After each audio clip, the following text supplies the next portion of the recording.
नमस्कार मंडळी, तिखट पाहुणचार रेसिपीज मध्ये मी प्रिया तुम्हा सर्वांचे पुन्हा एकदा स्वागत करते।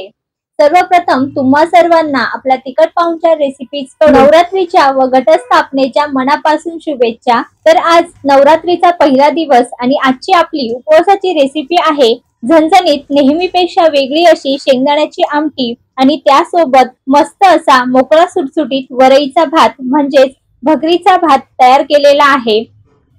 चला तर मग हा पोटभरीचा उपवासाचा पदार्थ कसा तयार करायचा ते बघूया। त्यासाठी सर्वप्रथम गॅसवर कढई मध्यम आचेवर गरम करून त्यामध्ये 2 वाटी इथे वरई घेतली आहे। बरेच जण याला भगर सुद्धा म्हणतात। आता कढईमध्ये सतत ढवळत भगर ही व्यवस्थित अशी भाजून घ्यायची आहे। तर त्यासाठी गॅसची फ्लेम ही मध्यम करायची आणि सतत ढवळत बघा भगर छान फुलेपर्यंत तिचा रंग बदलेपर्यंत अशी पांढरी होईपर्यंत भगर मस्त खमंग अशी भाजून घ्यायची। फक्त भगर जळणार नाही, खाली करपणार नाही याची काळजी घ्यायची। तर मध्यम आचेवर सतत ढवळत भगर मी छान अशी फुलेपर्यंत भाजून आता लगेच सारख्याच कढईमध्ये 2 वाटी शेंगदाणे घातले आणि ते सुद्धा छान खमंग असे साल निघेपर्यंत भाजून घ्यायचे आहे। तर आता कढई गरम असल्यामुळे लगेच आपण हे आमटीसाठी लागणारे शेंगदाणे जे आहे ते भाजून घेत आहोत, म्हणजे लगेच आपली आमटीची सुद्धा तयारी होईल। तर शेंगदाणे बघा जास्तही भाजलेले नाही, त्याची साल निघेल इतपत हे मी भाजून घेतले। आता गॅस बंद करायचा आणि हे शेंगदाणे सुद्धा एखाद्या प्लेटमध्ये काढून थंड होण्यास ठेवायचे। आता सुरुवातीला आपल्याला इथे वरईचा भात म्हणजेच भगरीचा भात तयार करायचा आहे। तर सारख्याच कढईमध्ये किंवा एखाद्या मोठ्या भांड्यामध्ये 2 वाटी भगर घेतलेली होती। तर त्यासाठी सारख्याच वाटीने मोजून बरोबर 7 वाटी इतके पाणी घातले आणि हे पाणी आता गरम करण्यास ठेवायचे आहे। तर पाण्याला चांगली उकळ येईपर्यंत आपल्याला ही पाणी छान गरम करून घ्यायचं आहे। तर इथे समजा 2 वाटी भगरसाठी इथे मी 7 वाटी पाणी घेतलेलं आहे। साधारणपणे 1 वाटीसाठी 2.5 ते 3 वाटी इतकं पाणी वापरायचं। या पाण्यामध्येच लगेच मी 1 चमचा उपवासाचं तेल घातलेलं आहे। तेलाऐवजी तूप सुद्धा घेऊ शकता आणि चवीपुरतं मीठ घातलं, साधारणपणे 1.5 चमचा मीठ घातलेलं आहे। जर तुम्ही उपवासाला जिरं खात असाल तर तुम्ही जिऱ्याची इथे फोडणी सुद्धा देऊ शकता।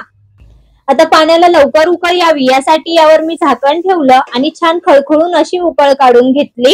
तर असं उकळतच पाणी असायला हवं आणि त्यामध्ये लगेच ही भाजलेली भगर घालायची, तळापासून चांगलं मिक्स करून घ्यायचं आणि आता गॅसची फ्लेम ही कमी करायची, यावर झाकण ठेवायचं आणि साधारणपणे 5 ते 7 मिनिटं फक्त वाफ काढून घ्यायची।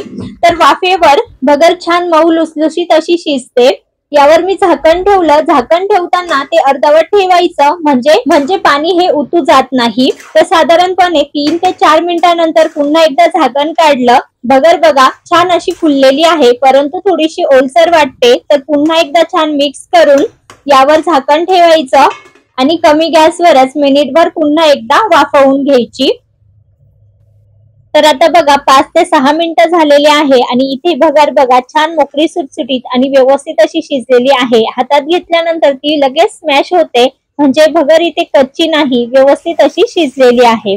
आता गॅस बंद करायचा आणि यावर झाकण ठेवून थोड्या वेळासाठी भगर ही तशीच ठेवून द्यायची, म्हणजे थोडीफार भगर जर कच्ची असेल किंवा यात थोडंसं पाणी शिल्लक असेल तर ते सुद्धा असलेल्या वाफेमध्ये व्यवस्थित अशी शिजली जाते। तर इथे भगर तयार झालेली आहे, म्हणजेच वरईचा भात तयार झालेला आहे। तर आता आपण मस्त झणझणीत अशी शेंगदाणा आमटी तयार करायला घेऊया। तर त्यासाठी मिक्सरचं भांडं घेऊन त्यामध्ये भाजलेले शेंगदाणे घालायचे। तर इथे मी शेंगदाणे साल सहित घातले, तुम्ही साल काढून सुद्धा घालू शकता आणि चवीनुसार हिरवी मिरची घ्यायची। साधारणपणे 8 ते 9 हिरव्या मिरच्या घातल्या आणि थोडीशी कोथिंबीर सुद्धा दळण्यास घालायची, म्हणजे मस्त अशी चव येते आणि हिरव्या मिरच्या ह्या जराशा तिखट वापरायच्या। आता झाकण लावून सुरुवातीला पाणी न घालताच हे वाटून घ्यायचं आणि नंतर यामध्ये आवश्यकतेनुसार 1 ते 1.5 वाटी पाणी घातलं आणि झाकण लावून मिक्सरला बारीक असं वाटून घेतलं। आता इथे मी मिक्सरचं मोठं भांडं वापरलं, त्यामुळे एकदाच मी हे वाटून घेतलं। छोटं भांडं असेल तर 2 टप्प्यामध्ये वाटून घ्या।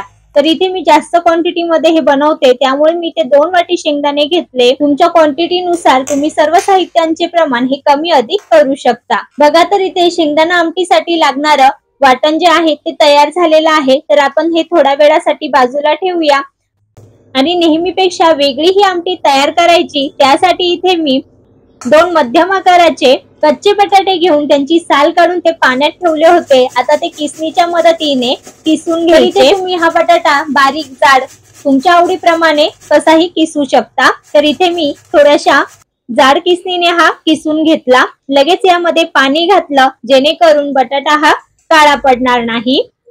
तर सर्व पूर्वतयारी झाल्यानंतर आता ज्या भांड्यात आपल्याला आमटी बनवायची त्या कढईमध्ये साधारणपणे 2 पळी इतकं आवडीप्रमाणे उपवासाचं तेल किंवा तूप घालायचं।